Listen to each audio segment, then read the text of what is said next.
What are some facts that can actually save someone's life?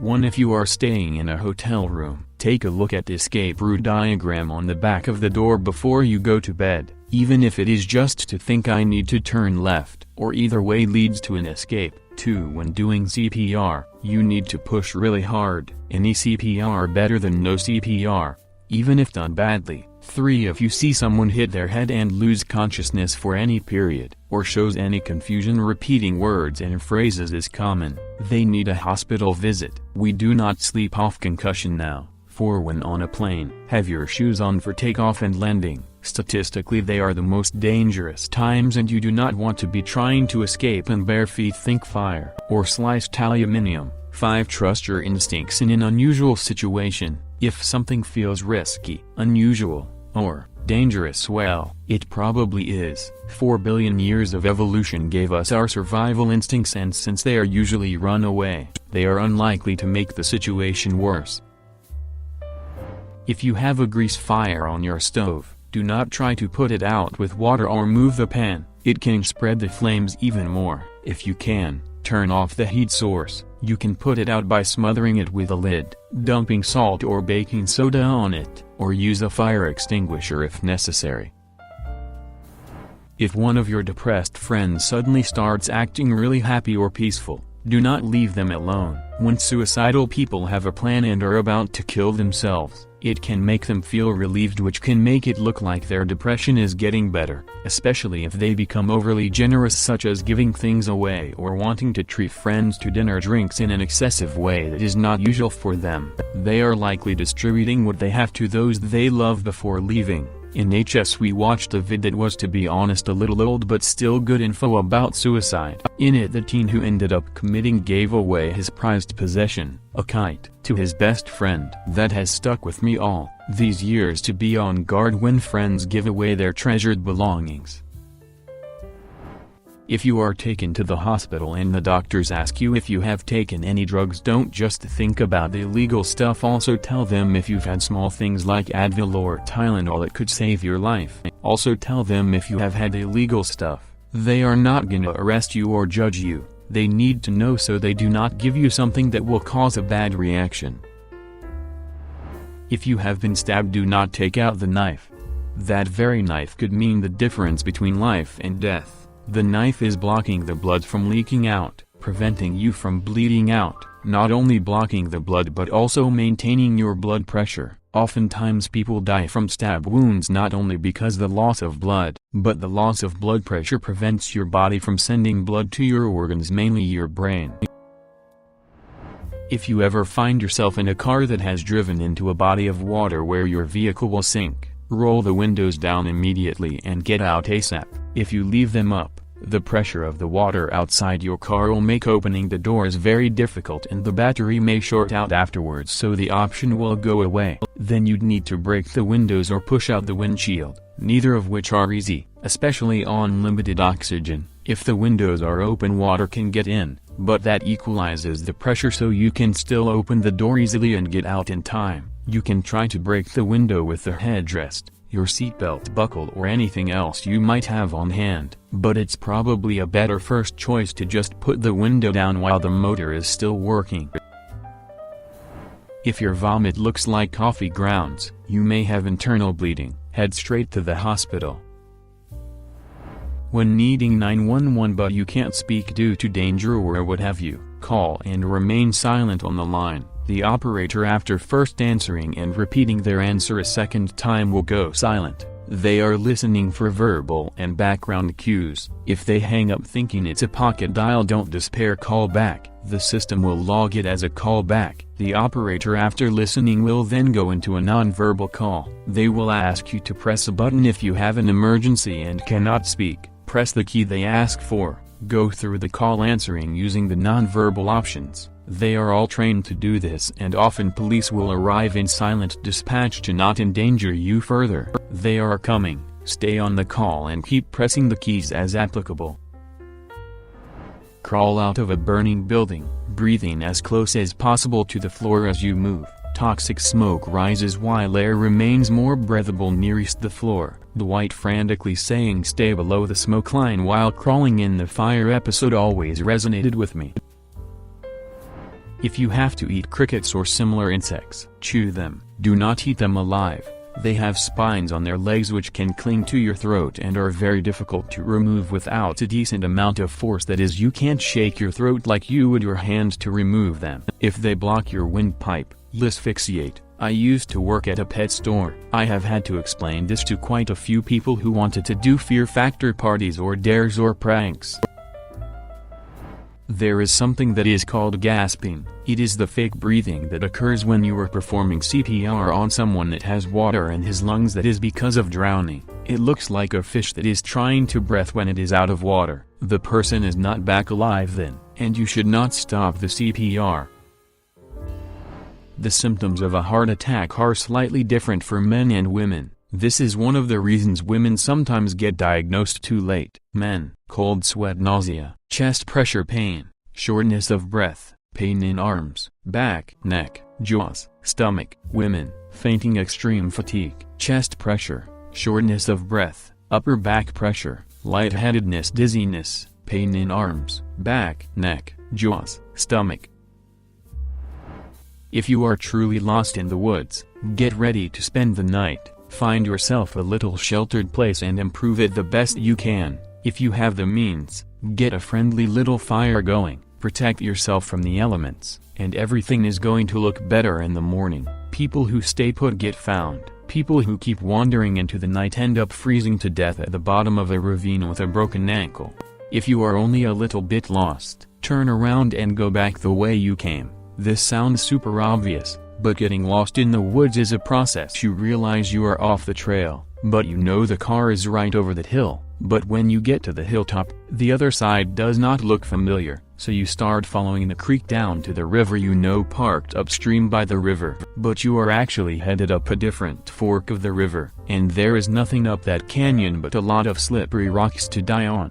Whereas if you had have just turned back around, chances are you had find the trail in no time and be on your way back to the trailhead. Also, I did just go ahead and drink out of a creek in any survival situation. This is very controversial, but I figure, waterborne illnesses are not life-threatening in North America. You are not going to get cholera from a mountain stream, whereas dehydration can cloud your mind and kill you. And even if you drank giardia, which is pretty unlikely if you are lost in the woods, since it is mostly transmitted through human feces, it takes a full week to incubate. Most people are found by then. YMMV. Source: I was a USFS Wilderness Ranger, and I have spent a couple unplanned nights out in the woods, not quite certain where I was. It is not that bad, really. Do not pour water on a burning pan. Oil grease in the kitchen. Cover it with a damp, not-soaked cloth or towel. Water will make it explode like a bomb. Same goes for gasoline. I believe the burning gasoline will just float on top of water, still aflame, but now spreading more easily to something else flammable. Edit some good advice about using the lid on the pan, turning the stove off, baking soda as well to douse it, but for the love of God, not flour or another fine particulate. This will also explode. If you ever get bit by a wild animal, no matter how it acts, get a rabies shot. Rabies becomes a death sentence upon the onset of symptoms. Restraining someone who is having a seizure or fit does more damage than you think. Instead, clear the area and place a pillow or something soft behind their head, only if possible, to stop them hurting themselves. 100% in a similar vein, putting something in their mouths to prevent them from swallowing their own tongue just increases their chance of asphyxiating. Addiction creeps up on you. When you can quit, you would not want to. When you want to quit, you would not be able to. No addict ever sees it coming, not even in hindsight. No one can say that was it. That was the moment I became an addict and lost control. They just kept breaking the "I will never do X for drugs" promise we all make to ourselves. We just keep pushing that line. I will never take out a cash advance for drugs. Until I did. I will never take a payday loan for drugs. Until I did. I will never borrow money from my 401k for drugs. Until I did. I will never straight up clear out my retirement account for drugs. Until I did. I will never take money from my child's savings account. You guessed it, until I absolutely did. And it keeps going, and eventually, you are no longer in control. You are driving across town, tears streaming down your face while you scream at yourself to stop, turn around and get help, but you would not. You will keep driving, meet the plug to trade more cash that is not yours for a substance that will ultimately lead to you either incarcerated, institutionalized, or dead. This sneaky disease is telling someone who is reading these words that is not you. Do not worry, it is telling you it would not be you, that you are in control, that only weak-willed pathetic people who have no sense of when things are getting bad will get themselves into this trouble. That is the person I am talking to right now, because you are me before I lost complete control of my life. Do not take apart a microwave without knowing what you are doing. Biggest two things. 1. The high voltage capacitor can give you a lethal shock even after the microwave has been unplugged for months. 2. The magnetron inside a microwave can contain beryllium oxide in their ceramic insulators, which can be fatal if it gets into the lungs. You would not necessarily kill yourself, but I would not chance it. Someone who is choking makes no noise. Coughing, gagging is a good sign. They can move there. Silence means their airway is fully blocked, and you have to step in and help. People who are choking for real are often so panicked they do not even think to give the "I am choking" sign. They just kind of sit there looking terrified. You have to recognize that and act. The Heimlich is really easy to learn. It takes quite a bit of force, not something to wuss out on. I pull hard enough to lift feet off the ground. Edit. There is obviously more to this than I am explaining in a Reddit comment. www.redcross.org link has a training certification on the top menu. They run classes all over the country. If people stumble for no reason and sound drunk but haven't had alcohol, ask them to smile. If it looks weird one side is drooping, get them to a hospital ASAP. High chance it is a stroke. Plus people of every age can have a stroke. Same thing with hypoglycemia. It can look like someone is wasted when their brain is starved for glucose. They can even smell like alcohol due to ketoacidosis producing acetone, and can be mistaken by a police breathalyzer. Do not pick up a person that has fainted. Instead, lift their feet above heart level and keep at it till they wake up to make the blood flow back in their head to deliver oxygen. In an emergency around any other people, be intentional and specific with people. Do not shout into the void. Someone call for help. Make eye contact with someone. Make sure they know you are talking to them. Tell them what you need. Sir in the blue shirt, call an ambulance. Madam with the green jacket, go ask the barista for a clean towel. You with the hockey mask and machete, watch this baby. Studies have shown that the assumption that someone else will do something is ingrained within people, and often they will not help without specifically being talked to. A lot of choking deaths are actually due to embarrassment. If you are choking, fight the urge to save face. Do not go to the bathroom to fix it yourself. Do not sit silently and try to spit up the food yourself. Ask for help ASAP. Mentioned this in another question before, but it's important. If you hear about an active shooter situation near someone you know, do not call that person to see if they are safe or okay. If that person is in danger, they are likely trying to hide from the shooter. Their phone going off, even just vibrating, can attract the attention of the shooter and give off their location. So do not try to make any attempt to contact them until the situation is completely resolved. I know it's absolutely wrenching, but it's much safer to wait. Edit. As you Karmic and Emily pointed out, if they were able to call someone, they would. And also, for anyone saying, well, you should just turn your phone off in an active shooter situation, I really don't understand what kind of atmosphere you think active shooter situations are. You don't really have time for even thinking of things like, yes, I will turn off my phone, so as not to attract this madman's attention, while I locate a suitable locale for both hiding my body and shielding myself from any potential bullets that may come flying my way. No, you are just going to be instinctively running and hiding, for the most part. If you have no other option than to fight someone with a knife, you will be cut. Accept this fact, and just make sure those cuts are only on your hands arms while you do everything you can to gain control of the knife, disarm the attacker or defeat him. Here, you can hold it in between both hands and use it to effectively parry or trap and wrap up anything from a pocket knife to a machete. If you are stranded in the desert, do not drink the water in a cactus. It will induce vomiting, which will dehydrate and kill you faster. If you are ever going into a forest of any kind, take a moment to look at the following. 1. What time is it? Morning, evening, midday? 2. Where is the sun as you enter? Is it on the back of your neck? Is it in your eyes, directly above you? 3. Does someone know where you are, or the general area? All of these questions will help you if you get lost. If you know you went in early in the morning as the sun was rising and the sun was in your eyes, or then you entered heading east, so traveling towards the setting sun is the direction you need to go.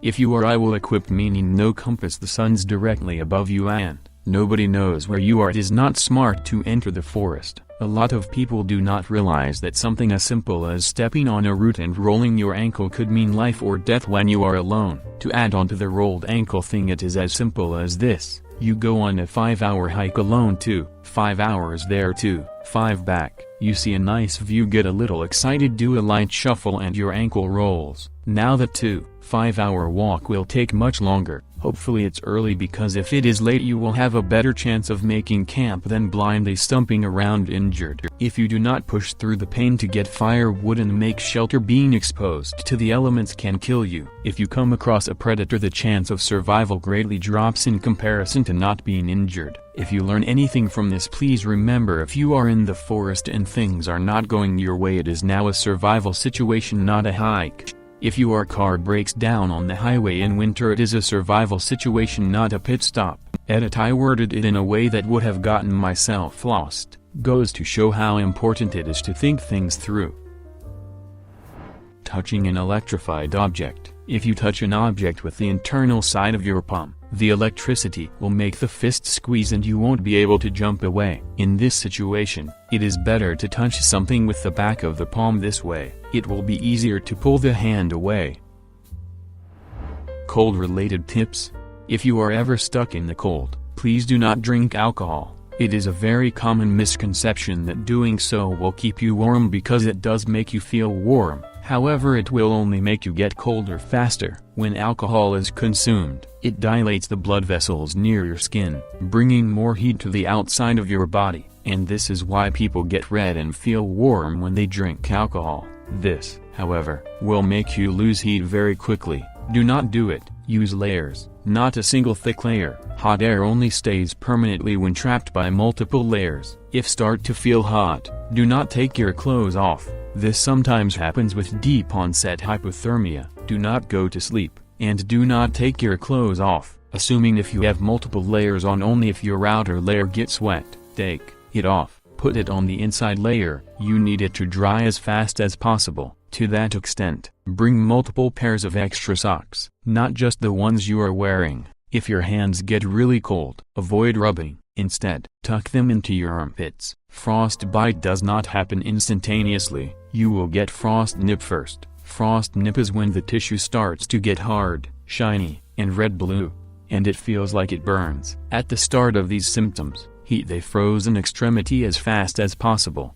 At this point, you want to keep the cold out. If, however, you have frostbite, extremity is dark purple-black, very painful and hard, if not impossible to move. Do not heat rapidly. This will only make you get it faster the next time. Also, do not rub. Frostbite is when the liquid in your body turns to tiny, razor-like crystals, so abrasive movements will cause possibly permanent tissue damage. Preferably, run lukewarm water over the extremity, and very gradually increase temperature. If you need to use shelter, use insulation, pine needles, etc. Do not think for a second that you will stay warm without it. I promise you the ground will win that battle and suck every bit of heat out of you before you suck the cold out of the ground. If planning a long trip, bring a satellite GPS. They are very reliable and almost all of them have emergency locators that authorities get notified of. Tell people where you are going, and what route. A lot of times when people are reported missing,